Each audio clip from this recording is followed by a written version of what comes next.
ओम शांति।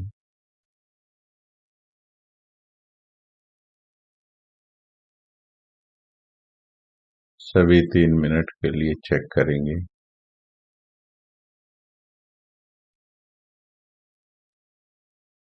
कि मेरे मन के अंदर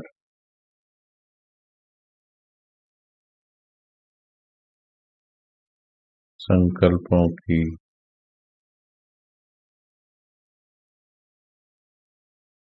डीप साइलेंस कितनी है।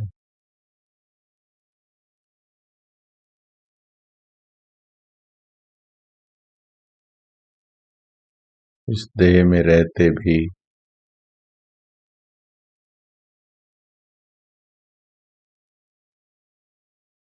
दिल, दिमाग, आवाज के प्रभाव से दूर हो जाए।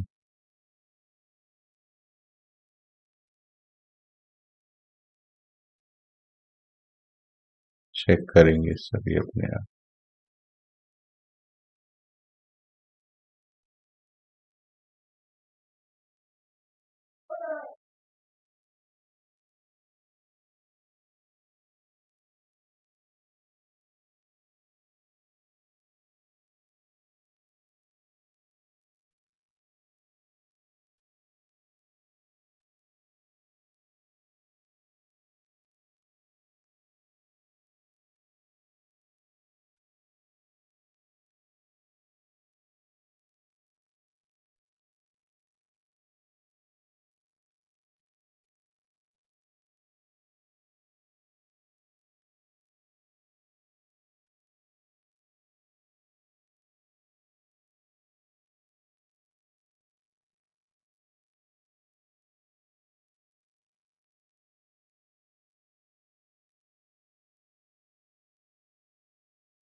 ओम शांति।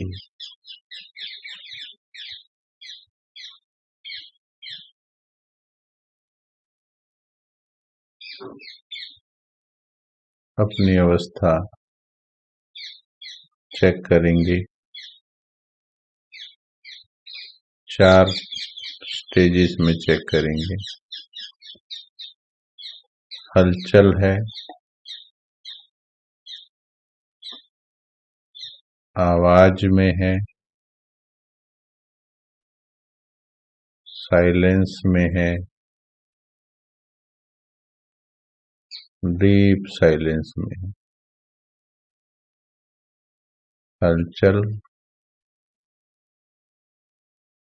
अगर संकल्प ज्यादा तेज है तो, आवाज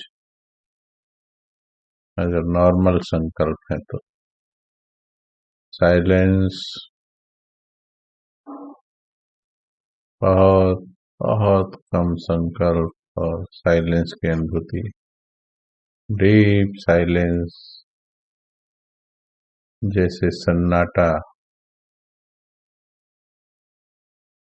जैसे इस दुनिया में है ही नहीं।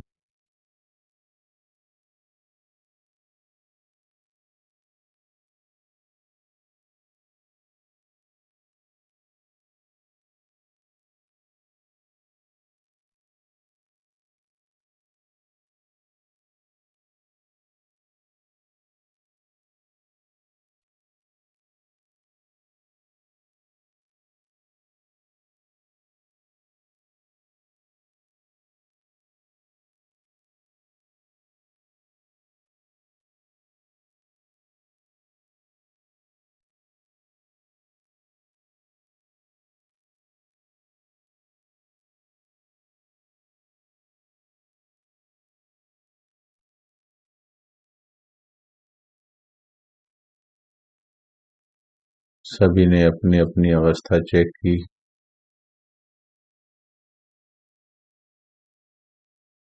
अब इस अवस्था को अव्यक्त की तरफ लेकर चलना है और वो केवल बार बार अशरीरी होने के द्वारा, बार बार डीप साइलेंस में डूबने के द्वारा ही होगा।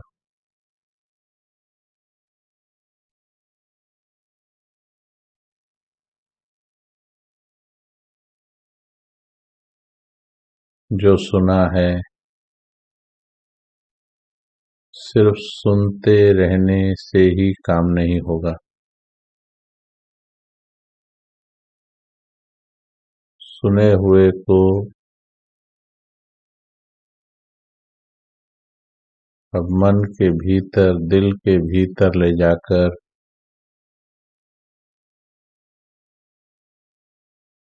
सुनने से आगे अनुभव बनाएंगे उसे।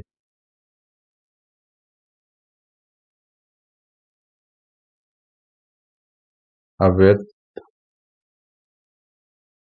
कहते हैं तो अव्यक्त को अनुभव बनाएंगे। जो व्यक्त भाव से परे हो वो अव्यक्त होता है। जिसका कोई रिश्ता नहीं होता वो फरिश्ता होता है। तो कहना, सुनना, थोड़ी देर के लिए अनुभव करना, ये सब हमने किया है। कमेंट्रीज कर करके बैठ गए, अच्छे अनुभव किए हमने। परंतु अब जीवन ही फरिश्ता बन जाए। मन हर समय, हर घड़ी देह और देह की धरनी से अलग। जैसे आज के वरदान में बाबा ने कहा, ये फरिश्ता की चमकीली ड्रेस ऐसी है। देखिए, हम कई दिनों से अभ्यास कर रहे थे और करवा रहे थे, क्योंकि हजारों मुरलियां हैं, उनमें से कहाँ का पॉइंट कहाँ याद आता है। लेकिन आज वही पॉइंट्स वरदान में सामने आ गया और इससे सिद्ध हो गया कि हमें सभी को फरिश्ता देखना है। स्वयं को भी फरिश्ते की चमकीली ड्रेस में देखेंगे तो मिट्टी की ड्रेस आकर्षित नहीं कर पाएगी देह देह की दुनिया।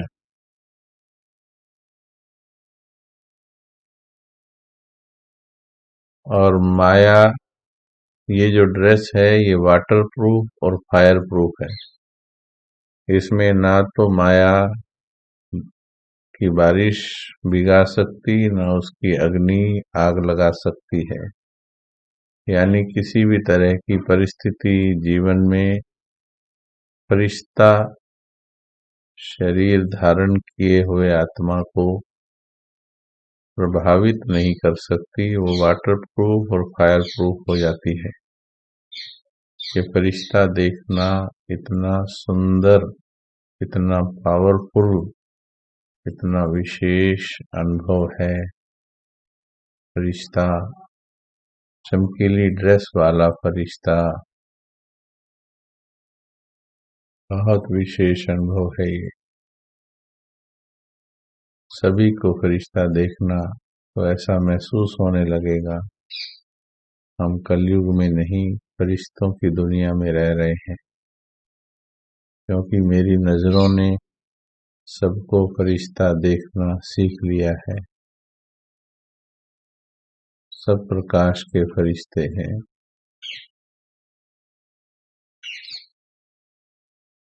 और ये आनंद इतना ऊंचा है, इतना पावन है, इतना पवित्र है,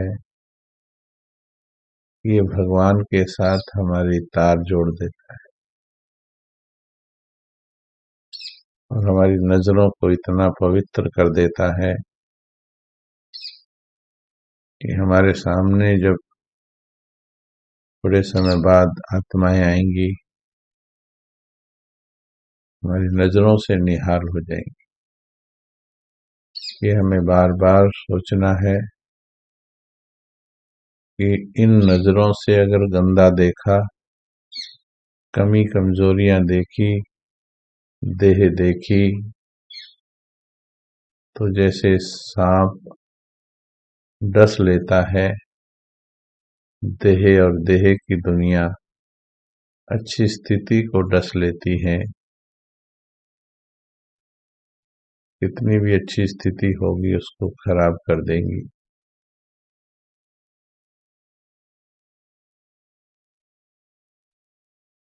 इसलिए हमें बहुत अभ्यास, इस पर अटेंशन देना है। मैं लाइट का फरिश्ता, चाहे शुरू में दिखे या ना दिखे, लेकिन संकल्पों से भी अभ्यास करेंगे तो वो एक दिन प्रकाश स्वरूप तक पहुंच जाएगा। ऐसा धैर्य के साथ अभ्यास करना है।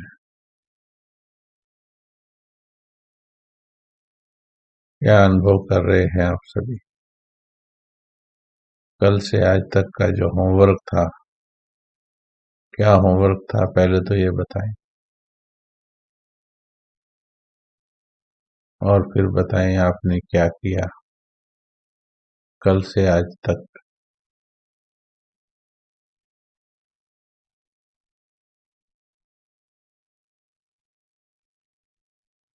अनुभव लिख रहे हैं, फरिश्ता देखने से बहुत बदलाव आया है,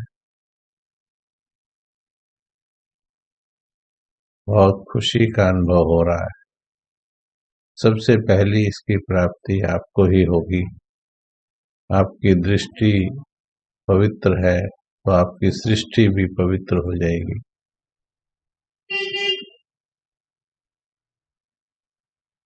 जीरो और हीरो, बाबा ने कहा था जीरो, जीरो में बस और कुछ नहीं, बस बिंदु देखना है। जीरो समझा, और जीरो वाले ही हीरो बन सकते हैं। कितनी सूक्ष्म पॉइंट्स हैं।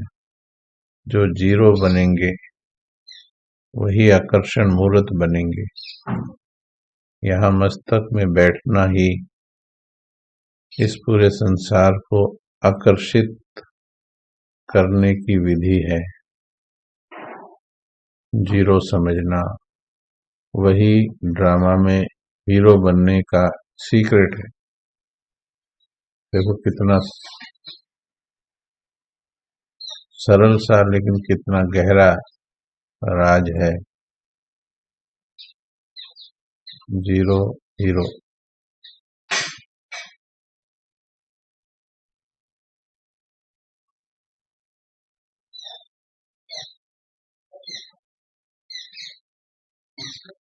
फरिश्ता स्वरूप से अच्छा अनुभव कर रहे हैं सभी।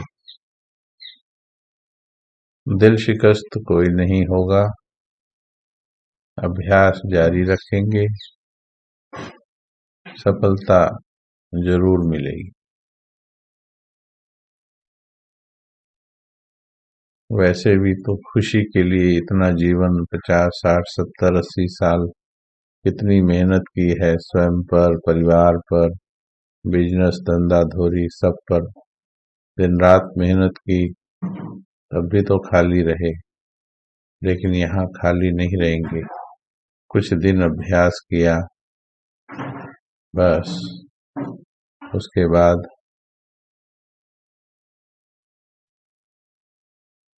हीरा चमक जाएगा। 4-5 पॉइंट कल बताए थे। पॉलिश, क्षमा, जीरो हीरो, हिम्मतवान, बलिहार। जो भी पॉइंट याद आते रहे, उन पॉइंट्स को अभ्यास में डालते रहे। सभी का अनुभव देखिए, बहुत अच्छा अनुभव लिख रहे हैं। इस अभ्यास को जारी रखना है। कोई कैसी भी आत्मा हो, हमें सभी को फरिश्ता समझ।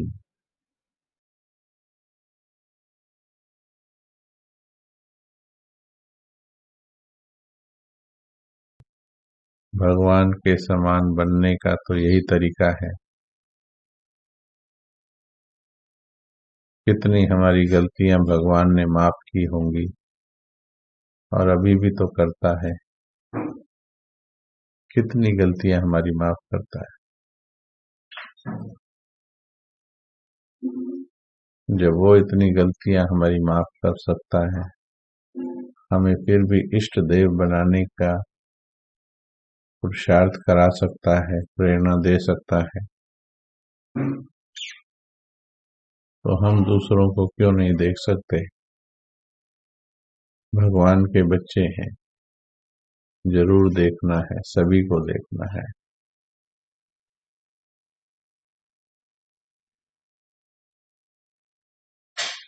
चलिए आज की वाणी की ओर बढ़ते हैं।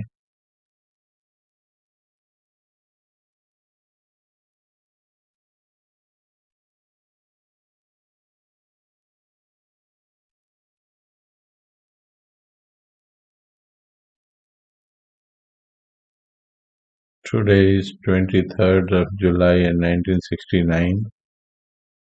अव्यक्त वाणी 23 जुलाई 1969। कई वाणियां बहुत अनुभूति की होती हैं, कई वाणियों में बाबा सूक्ष्म बातों का ज्ञान देता है।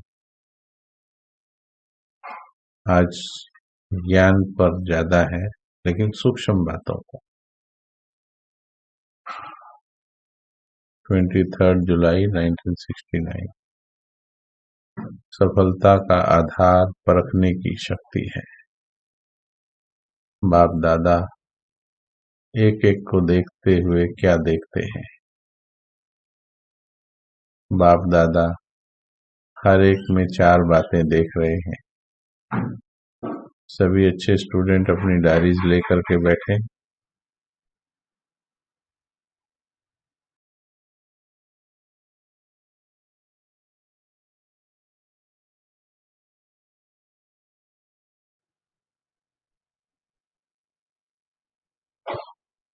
हर एक में चार बातें देख रहे हैं। वो कौन सी चार बातें हैं? एक तो ताज देख रहे थे, दूसरा तखत, तीसरा तदबीर, चौथा तकदीर। ताज, तखत, तदबीर और तकदीर, यही चार चीजें हर एक में देख रहे हैं। काम का ताज कौन सा होता है मालूम है? तो आज बाप दादा तखत नशीन व ताजधारी वत्सों की सभा में आए हैं।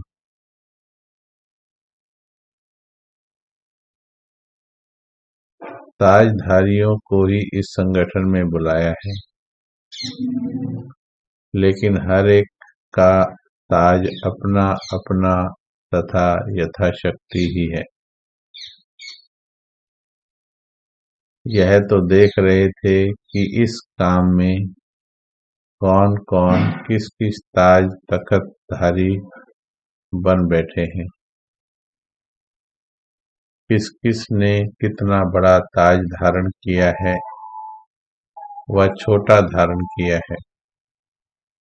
बाबा के जाने के बाद सभी ने, पहले डायरेक्शन बाबा से ही मिलता था, अब सभी बच्चों को सारा यज्ञ संभालना था, इसलिए जिम्मेवारियां डिवाइड की गई और सभी ने अपनी अपनी सेवाएं संभाली।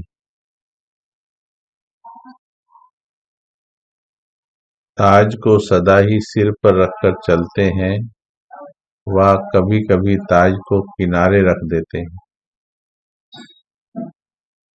आप सभी भी अपने आप को जानते हो ना, क्योंकि सभी चुने हुए रतन हैं। तो इतनी पहचान तो जरूर होगी ही। अपनी तदबीर और तकदीर की परख है। आप अपने को पूरा परख सकते हो? यहाँ बाबा ने प्रश्न पूछा, क्या अपने को पूरा परख सकते हो? समझो, मिसाल के तौर पर आप एडवांस पार्टी में जाते हो तो अभी अभी आपके पुरुषार्थ प्रमाण आपकी तकदीर क्या होगी उनको समझते हो? अपने वर्तमान पुरुषार्थ और तकदीर को जानते हो? जब अपने को परख सकोगे तभी तो दूसरों को परख सकोगे। बहुत ही सावधानी से स्वयं को परखना सीखना है हमने, बिना किसी हलचल के, बिना किसी जोश आवेश। हमें अपनी सही सही चेकिंग करनी। चलिए 2 मिनट ट्रैफिक कंट्रोल के साथ बैठेंगे कि आज अगर शरीर छूट जाए तो मुझे क्या पद मिलने वाला है। अपने आप देखेंगे सभी। दौड़ बहुत बड़ी है, कंपटीशन बहुत ज्यादा है, योगी लगे हैं गुप्त में, ये सोचकर सब चेक करना।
बहुत अच्छा। अपने आप को बार बार चेक करते चलेंगे तो सुधार भी अच्छा, चेंज भी अच्छा होता चलेगा। सभी अपने को जानते हो और यह जानने की जरूरत है, क्योंकि अब समय ही ऐसा आ रहा है कि परखने की शक्ति की आपको अति आवश्यकता है। सर्विस में सफलता पाने का मुख्य साधन ही यह है। हर चीज में परखना पड़ेगा।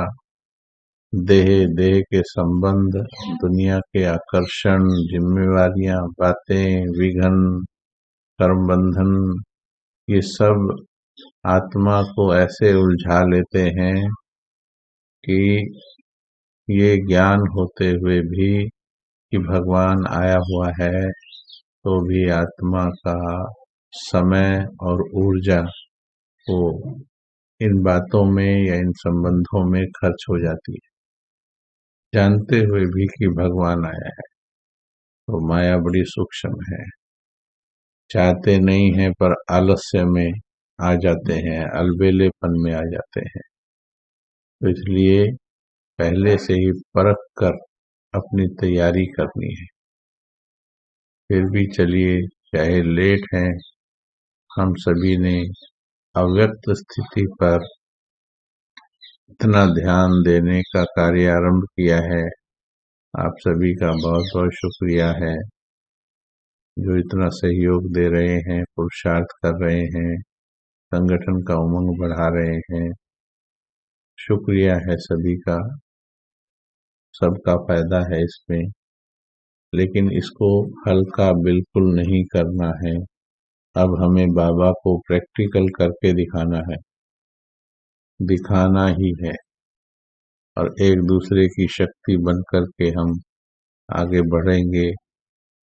इससे पहले कि अकेले होना पड़े, कुछ इस संगठन का लाभ ले लें, मनसा सेवा करना सीख लें, मनों को टिका लें, अव्यक्त स्थिति बना लें।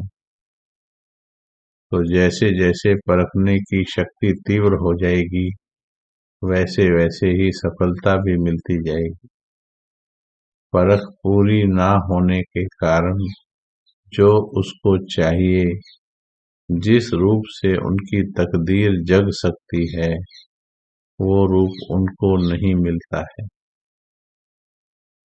जैसे भी बहुत लंबे समय तक हमने बहुत क्लासेस सुनी और की भी, कराई भी, पर थोड़ा उसमें परिवर्तन अभी और आगे करना है। अब उन क्लासेस को, अच्छी थी क्लासेस सभी, पर इंफॉर्मेशन के रूप में ज्यादा हो गई। अब उसको दिलों में उतार कर स्वरूप बनाना है, अव्यक्त स्वरूप बनाना है। अभी जिस रूप से परख पूरी ना होने के कारण जो उसको चाहिए, जिस रूप से उनकी तकदीर जग सकती है, वह नहीं मिलता। इसलिए सर्विस की सफलता कम होती है। कम सर्विस करने वाले की रिजल्ट क्या देखने में आती है कि प्रजा तो बहुत बन जाती है, वारिस बहुत कम बनते हैं। वारिस कम निकलने का मतलब ही है कि उनकी रग को पूरा परख नहीं सकते।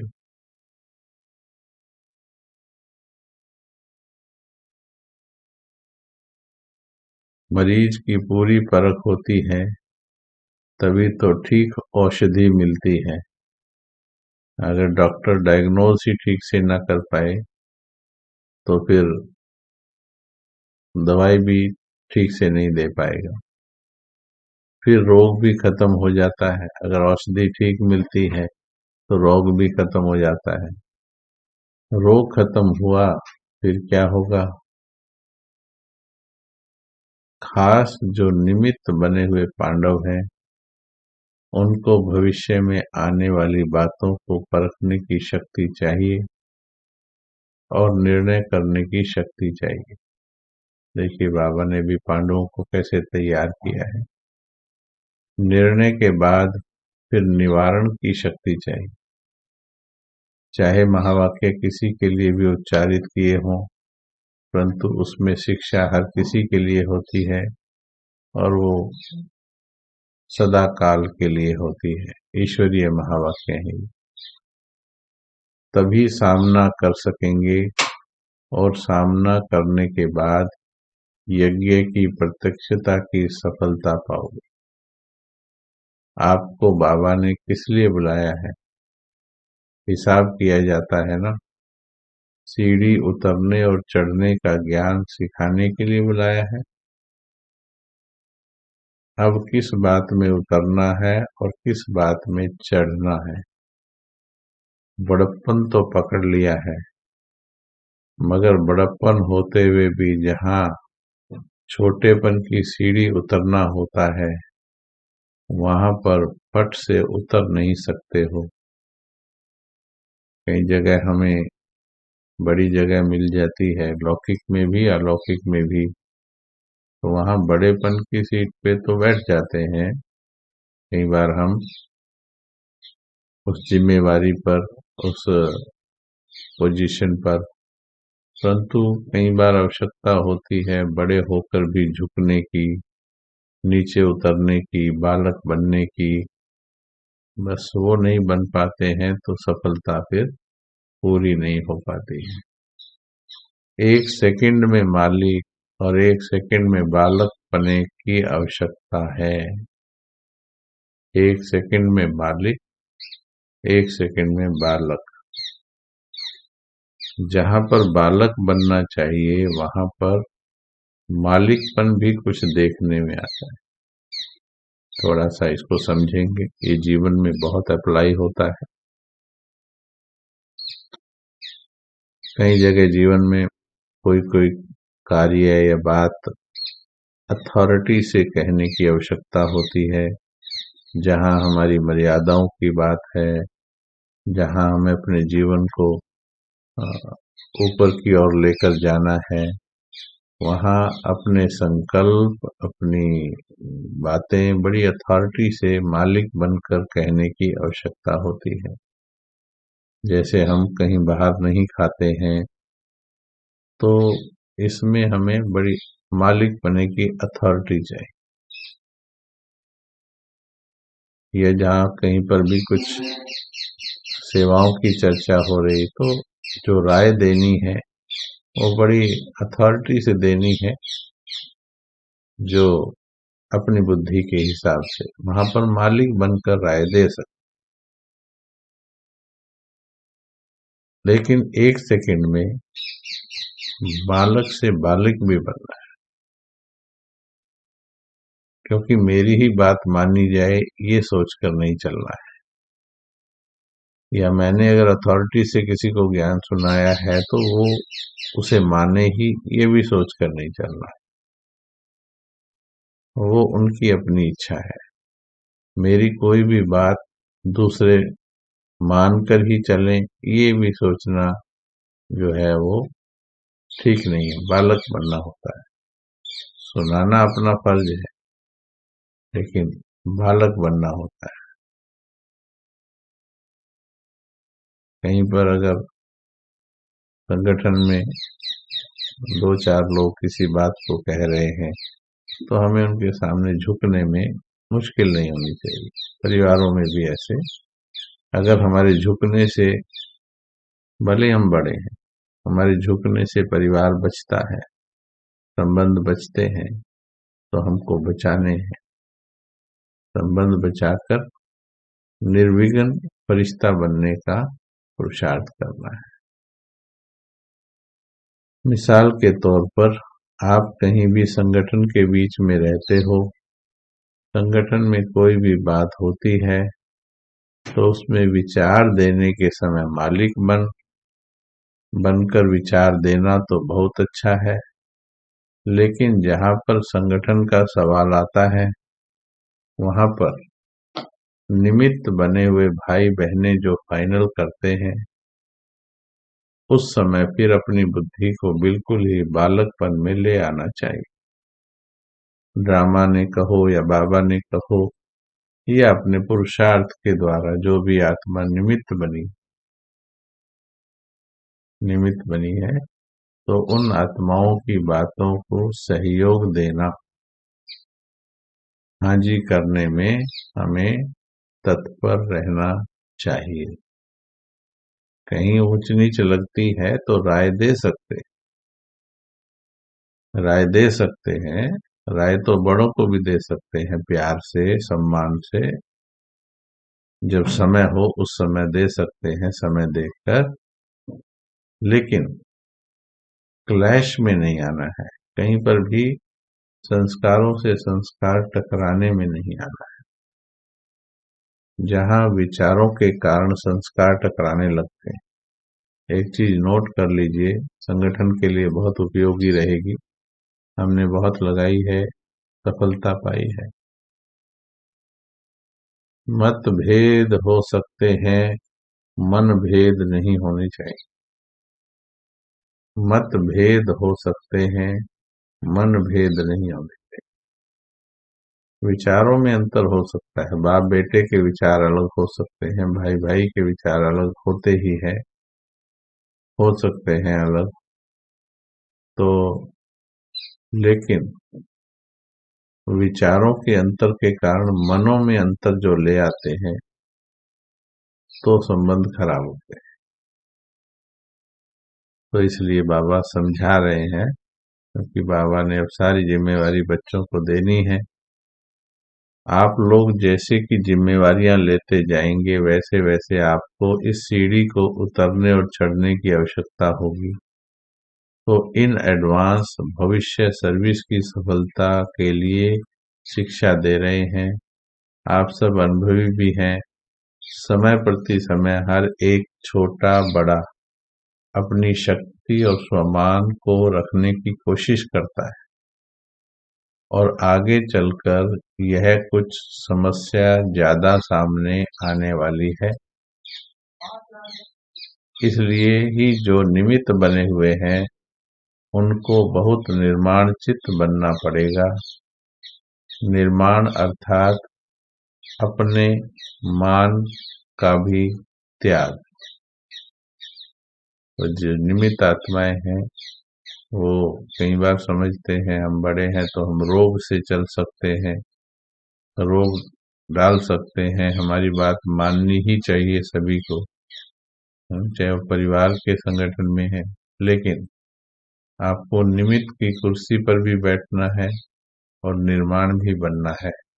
बहुत धैर्य रखना है, हर बात को हल करने के लिए धैर्य रखना है, धैर्य से सबकी सुननी है, धैर्य से सब कुछ सहन करना है। आज भी बाबा ने कहा ना, कुछ भी हो जाए सहन करना ही है। तो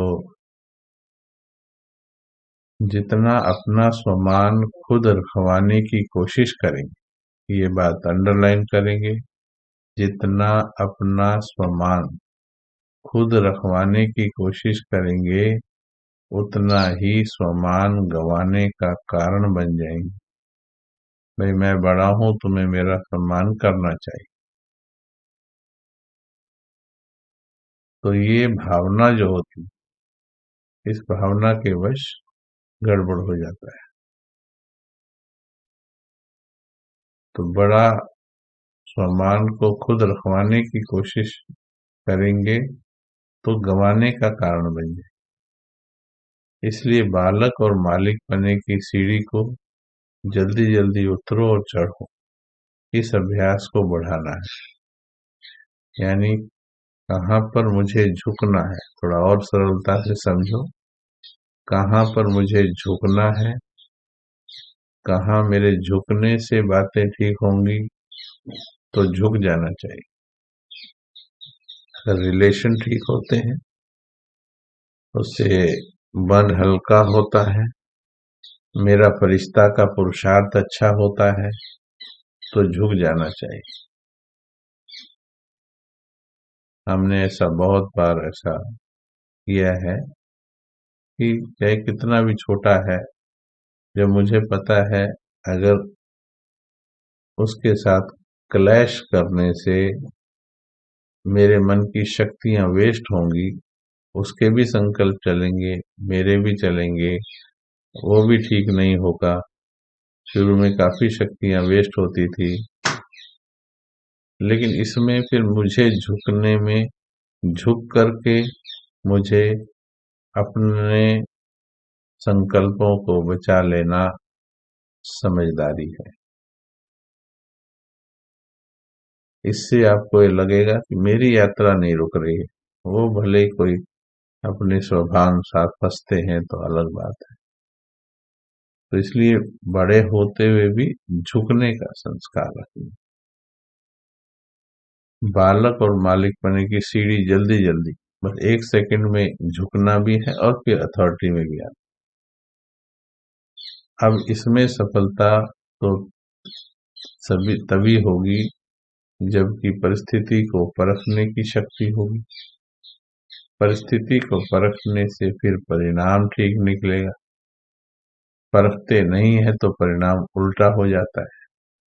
भाई कौन सी परिस्थिति है, उसमें किसकी क्या स्थिति है, उसमें मुझे क्या करना चाहिए, चुप होना चाहिए, बोलना चाहिए। हर जगह चुप भी नहीं रहा जा सकता, हर जगह बोला भी नहीं जा सकता। पर ये परखने की शक्ति बहुत अच्छी चाहिए कि बोलें, कितना बोलें, कहाँ बोलें और कहाँ चुप रहें। ये बड़ी परखने की शक्ति चाहिए, और ये परखने की शक्ति आती है जितना हम हल्के होके बाबा को याद करते हैं। हल्के रहेंगे तो बाबा की टचिंग, कल कहा वाइसलेस के तार से बाबा की प्रेरणाएं। परखते नहीं हैं तो परिणाम उल्टा हो जाता है।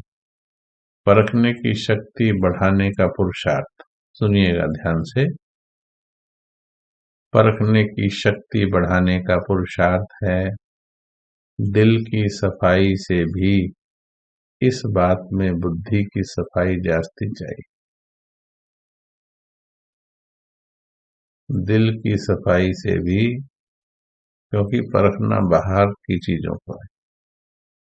दिल की सफाई हमारी बाबा के साथ होनी चाहिए। जब हम व्यवहार में आते हैं तो बाबा कह रहे हैं कि इसमें दिल की सफाई से भी बुद्धि की सफाई जास्ती चाहिए। संकल्प की जो शक्ति है उनको ब्रेक लगाने की पावर हो, ये बुद्धि का काम होता है। बुद्धि लगाम की तरह काम करती है। जैसे घोड़ा लगाम से कंट्रोल होता है, तो हमारा संकल्प, हमारी भावनाएं जो है हमारी बुद्धि की अच्छी समझ की लगाम से कंट्रोल होती है। तो जैसे सीता जी को लक्ष्मण रेखा खींच करके दी, लेकिन क्योंकि मन चंचल था तो उसने उस रेखा का उल्लंघन किया। बाद में बुद्धि आ गई तो रावण के घर में पूरी मर्यादा रखी अपनी, राम को अपना बना के रखा, तो रावण बिगाड़ नहीं पाया कुछ भी। तो संकल्प की जो शक्ति है उनको ब्रेक लगाने की पावर हो। आज ज्ञान की मुरली है। मन का संकल्प व बुद्धि की जजमेंट जो भी होती, तो मन और बुद्धि दोनों को एक तो पावरफुल ब्रेक चाहिए और मोड़ने की भी शक्ति चाहिए। यह दोनों ही शक्तियों की बहुत जरूरत है। इसी को ही याद की शक्ति व अव्यक्त शक्ति कहा जाता है। जितना अव्यक्त स्थिति में रहेंगे अपने आप ही हमें गाइडेंस मिलती चली जाएगी।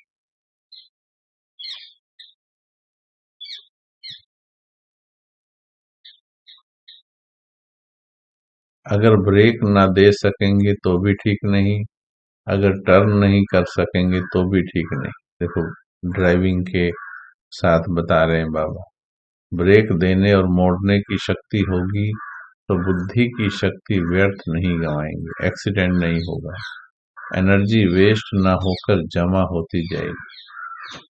कहाँ चुप होना है, कहाँ सोचना है, कहाँ नहीं सोचना है, कितना सोचना है, क्यों सोचूं मैं, और कहीं पर सोचने की आवश्यकता है, सब चीजों की जजमेंट चाहिए। यह भी अभ्यास भट्ठी में करना चाहिए।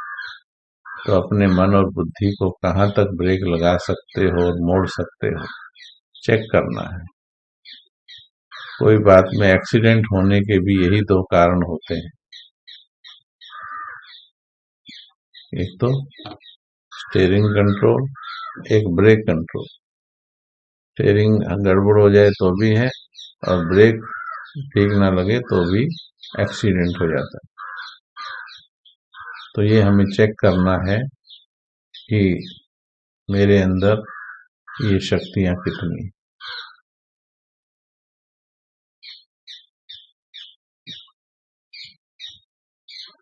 बिंदु रूप में स्थित होने की कमी का कारण बता रहे हैं बाबा। बिंदु रूप में स्थित रहने की कमी का कारण पहला पाठ कच्चा है। कर्म करते हुए अपने को अशरीरी आत्मा महसूस करें। ध्यान से सुनेंगे। जब हम कर्म करते हैं, कर्म करते वक्त हमारे मन की गति बढ़ जाती है। बस वो गति बढ़ जाती है तो आत्मा मस्तक से खिसक जाती है। इसलिए देह में भी मैं आत्मा हूँ ये महसूस करना है। सारे दिन में बहुत प्रैक्टिस चाहिए। अंडरलाइन कीजिए भगवान के महावाक्य को। बहुत प्रैक्टिस चाहिए, थोड़ी नहीं। प्रैक्टिकल में न्यारा होकर कर्तव्य में आना है। ऐसे थोड़ी थोड़ी देर के बाद, अब ये आज से ये अभ्यास करेंगे, आज से कल तक। बाकी अभ्यास भी जो जो याद आते हैं करते रहने हैं। ये सभी अभ्यास कुल मिलाकर के हमें, जिस प्रकार से खिलाड़ी अलग अलग तरह के शॉट प्रैक्टिस करता है और फिर कुल मिला के उसकी खेल अच्छा हो जाता है, ऐसे ये हमारे अलग अलग शॉट्स हैं, अलग अलग अभ्यास हैं ये। जैसे आज हम अभ्यास करेंगे, थोड़ी थोड़ी देर के बाद देह और देह की बातों से, संबंधियों से अलग हो जाएंगे, बिंदु बन जाएंगे, फिर दोबारा से कर्म में आएंगे, फिर आत्मा बन जाएंगे, फिर दोबारा से कर्म में आएंगे। इस तरह से बीच बीच में अपने सेंटर पॉइंट पर आ जाना चाहिए। तो बाबा ने कहा, अगर लक्ष्य है तो जैसे कोई विशेष काम पर जाता है तो उसके लिए आप खास ख्याल रखकर भी समय निकालते हो। यही काम का थोड़ा समय जो रहा हुआ है, इसमें यह विशेष काम है। ये जो अब अनुभव हम शुरू किए हैं सभी मिलकर, ये बहुत विशेष है, इसको बढ़ाते जाना है। देखिए बाबा की वाणियां सिद्ध कर रही हैं।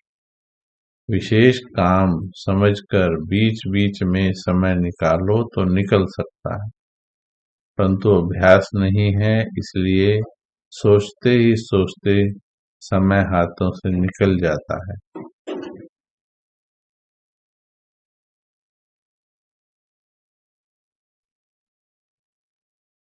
जितना जितना न्यारा बनेंगे तो बिंदु रूप तो है ही न्यारा, निराकार भी है तो न्यारा भी है, और आप भी निराकारी और न्यारी स्थिति होंगे तो बिंदु रूप का अनुभव करेंगे। चलते फिरते अव्यक्त स्थिति का अनुभव कर सकते हो। पहले बैठकर करेंगे, फिर वो चलते फिरते भी सहज हो जाएगी। प्रैक्टिस ऐसी सहज हो जाएगी जो जब भी चाहो तभी अव्यक्त स्थिति में ठहर जाओगे। एक सेकंड के अनुभव से कितनी शक्ति अपने में भर सकते हो, वह भी अनुभव करेंगे। जब स्वस्थिति में स्थित होंगे तो भी अपने जो गुण हैं वह तो अनुभव होंगे ही। जिस स्थान पर पहुंचा जाता है उसके गुण न चाहते हुए भी अनुभव होते हैं। बड़ा सीक्रेट लिख लीजिए। आत्मा के जो सातों गुण हैं, जो भी हमारी देवत्व की अवस्थाएं हैं, वो आत्मा समझने से जब आप बैठेंगे यहाँ, वो सारी भी अपने आप क्लियर होती चली जाएंगी। आत्मा के गुणों का अनुभव। शीतल स्थान पर जाएंगे तो ना चाहते भी शीतलता का अनुभव होगा। अगर अभी अभी बता दिया जाए, ऐसे विचारों में भी बोला जाए, भाई आप कभी शिमला, ऊटी, दार्जिलिंग यहाँ घूमने गए हो, तो वहाँ का वो उस समय जो मौसम था, मौसम याद करते ही एकदम उसकी एहसास भी आ जाता है स्मृति से। तो बाबा ने कहा, आत्म अभिमानी बनना अर्थात बाप की याद। आत्मिक स्वरूप में बाप की याद नहीं रहे, यह हो नहीं सकता। क्या 1 सेकंड में अपने को बिंदु रूप में स्थित नहीं कर सकते हो?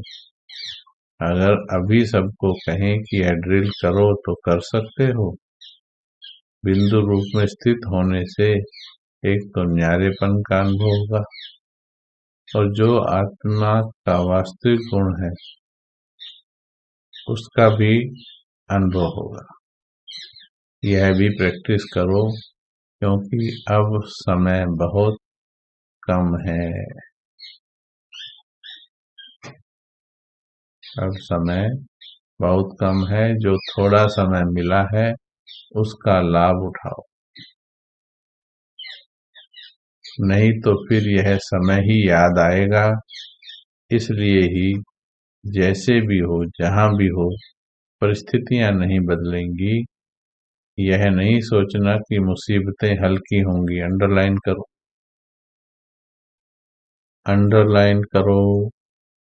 यह नहीं सोचना कि मुसीबतें हल्की होंगी, तब पुरुषार्थ करेंगे, तब कमाई करेंगे। यह तो दिन प्रतिदिन और विशाल रूप धारण करेंगी। इनमें रहते हुए भी अपनी स्थिति की परिपक्वता चाहिए। बाबा ने कभी नहीं कहा कि अब संगम पर परिस्थितियां ठीक होंगी। हमें अपनी स्थिति ठीक करनी है, परिस्थितियों की परवाह नहीं करो। अपनी स्थिति की परवाह करो, फिर जो चारों तरफ परिस्थिति ठीक हो जाए, आपको तो सेफ कर लेगा बाबा।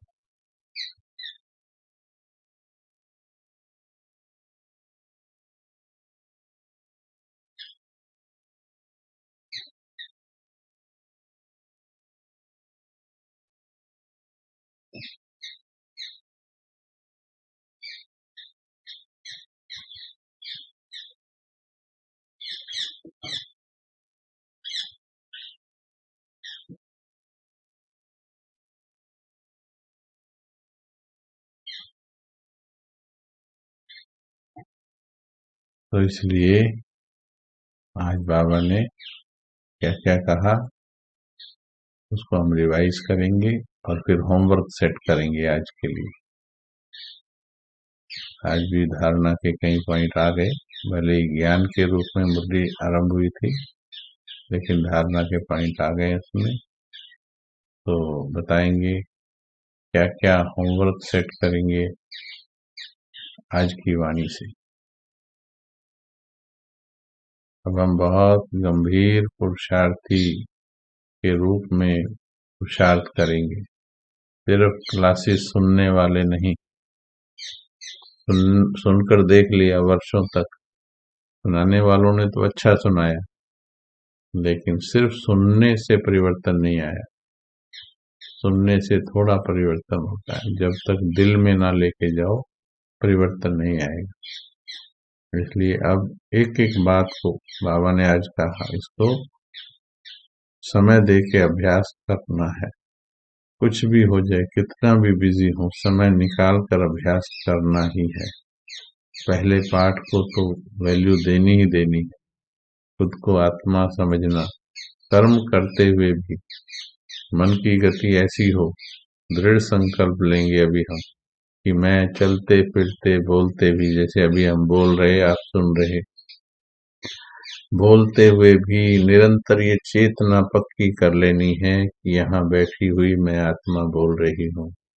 चेतना में आ जाए, ये भान भूल जाए, मैं आत्मा यहाँ बैठी हुई बोल रही हूँ, मैं आत्मा यहाँ बैठी हुई यहाँ से सुन रही हूँ। ऐसा आत्मिक स्वरूप का नशा हो जाए और फरिश्ते दिखाई दें सबकी, सब वेस्ट बंद हो जाएगा। सब फरिश्ते दिखाई दें, सब ज्योति बिंदु आत्माएं दिखाई दें।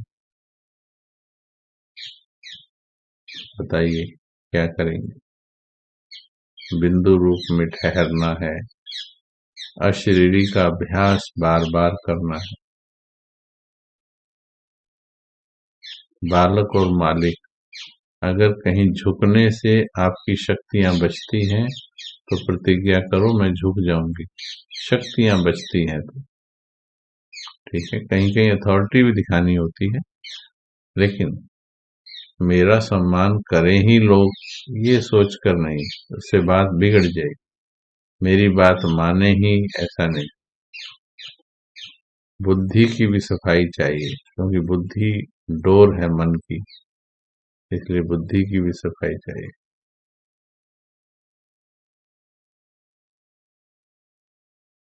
बार बार बिंदु रूप में स्थित होने का अभ्यास करना है।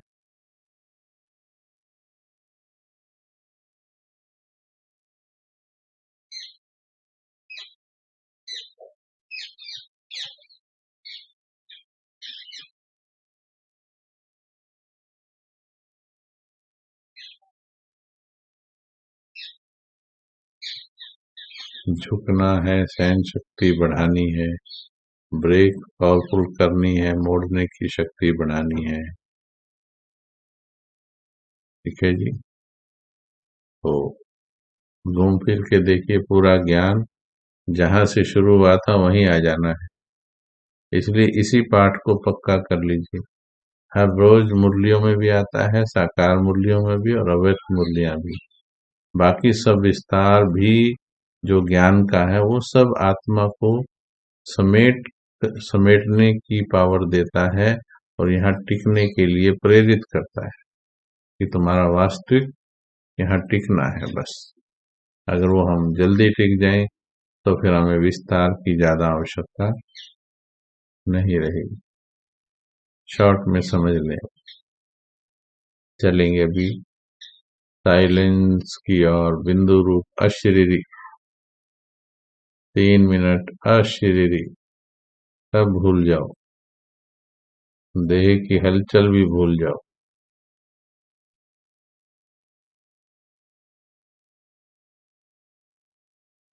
बिल्कुल शांत हो जाओ।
बिल्कुल साइलेंस हो जाए मन के अंदर।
ओम शांति।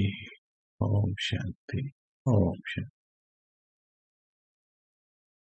बहुत सुंदर। सभी को कैसा लग रहा है ये अव्यक्त वाणी का पाठ?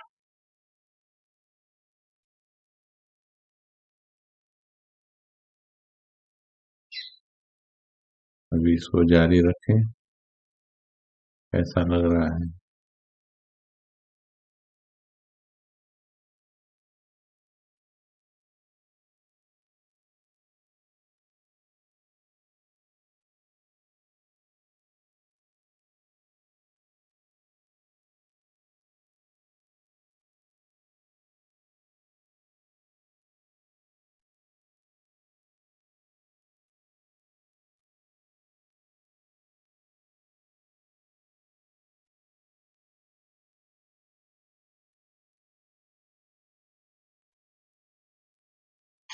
हमें भी बहुत अच्छा लग रहा है, क्योंकि इसी बहाने 1 घंटा तो मेन, प्लस इससे आगे पीछे भी क्लास के कारण अव्यक्त स्थिति बनाने का टेंशन बहुत अच्छा बढ़ जाता है। और कम से कम 1 घंटा तो हमारा अव्यक्त स्थिति की बातों में, समझने में, अभ्यास में बहुत अच्छा बीतता है। तो अभी तो अभ्यास का ही समय है, अभी सिर्फ भाषणों का समय नहीं है, ज्ञान की विस्तार में जाने का समय नहीं। तो अच्छा है, आप सभी इतने लगन से बैठ रहे हैं, अनुभव कर रहे हैं, क्योंकि इसमें मन टिकता जाएगा। बाकी सिर्फ ज्ञान सुनने से मन टिकता नहीं है, अभ्यास से ही टिकता है। तो अब हमें प्रैक्टिकल, जो बाबा कहते हैं, बार बार अभ्यास करना है दिन में अशरीरी होने का, शरीर से जुदा होने का।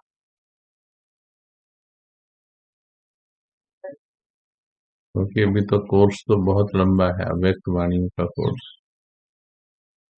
आप में से कोई भाई बहन ऐसा कंप्यूटर का जानने वाला होगा, कंप्यूटर जानने वाला, जो ये सभी क्लासेस को, मुरलियां जो चल रही हैं, इनको अरेंज कर सकता हो, तो वो यूट्यूब पर अरेंज कर सकते हैं तो, या शॉर्ट वीडियोस बना सकते हैं तो, हम नंबर जो दे रहे हैं उस नंबर पर कांटेक्ट करें और बताएं। ये जो नंबर सामने स्क्रीन पर आ रहा है,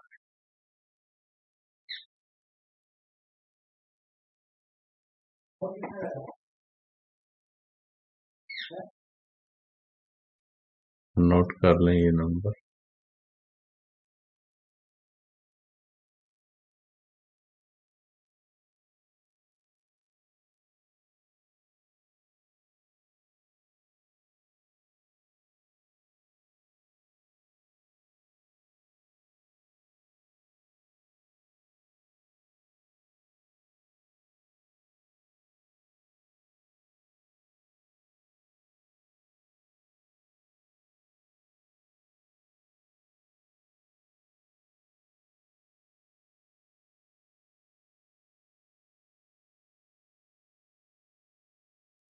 इसमें अभी हमें क्लासेस जो चल रही हैं, कईयों ने डिमांड किया है कि डेट के हिसाब से इसे अरेंज कर दिया जाए, तो यूट्यूब पर डेट के हिसाब से अरेंज कर सकते हैं, जो कोई भाई ऐसे हो, बहन हो।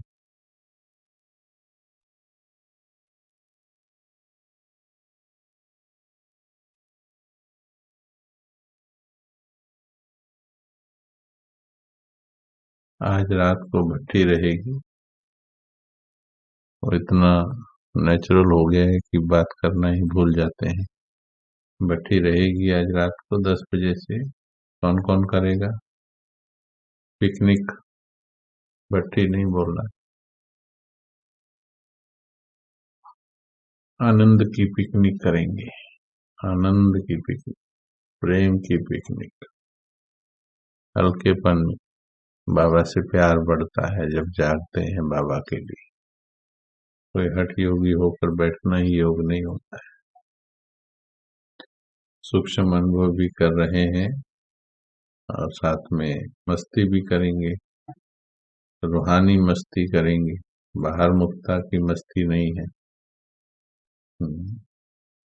कि भट्टी का नाम सुनते ही कैसे रजनियों के दिल बाग बाग हो गए, गार्डन गार्डन हो गए कि साजन से मिलेंगे, दुनिया से दूर एकांत में अपने साजन से मिलने जाऊंगी, उसके प्यार से भरपूर हो जाऊंगी।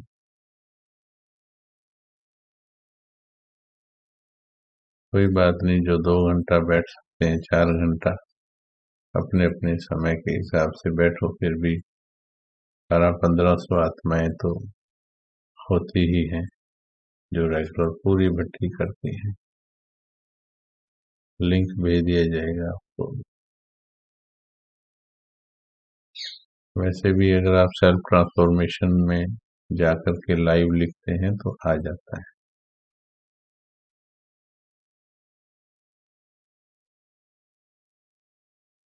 ओके जी। ओम शांति, ओम शांति, ओम शांति। Thank you.